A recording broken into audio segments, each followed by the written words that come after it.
तो भक्ति हमारे यहां अनेक प्रकार की, वैसे तो कहा 64 भक्ति के अंग हैं। उनमें मुख्य अंग है कलयुग में नाम जाप और भगवान का चिंतन। नाम भी जाप से भी अधिक महिमा नाम संकीर्तन की है। तो हम भक्ति करना चाहें तो हम कथा से इस भक्ति को प्राप्त करेंगे और कथा से मिलेगा प्रेम और प्रेम से होगा भगवान का चिंतन, भगवान का भजन। भगवान का चिंतन करना होता है, फिर भगवान का चिंतन अपने आप होता है। पहले करना पड़ेगा फिर होगा।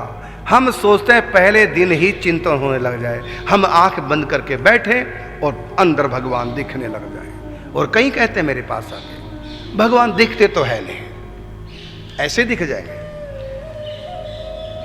बेटे की याद करती हो, पति की याद करती हो, घर द्वार की याद करती हो, वो कि प्रत्यक्ष में दिखते थोड़ी है, खाली सोचते हैं उनके बारे में। बस इसी सोचने का नाम दिखना है। ऐसे भगवान का विचार करो। भगवान बंसी वट के नीचे खड़े बंसी बजा रहे हैं,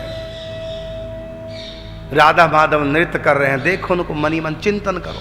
आप प्रत्यक्ष की तरह थोड़ी दिखाई देंगे, मानसिक नेत्रों से एक विचार करना होता है। तो हम पहले कथा के द्वारा ज्ञान, वैराग्य और भक्ति तीनों को प्राप्त करें। ये तीनों कहां से मिलेगी? भागवत से, कथा से।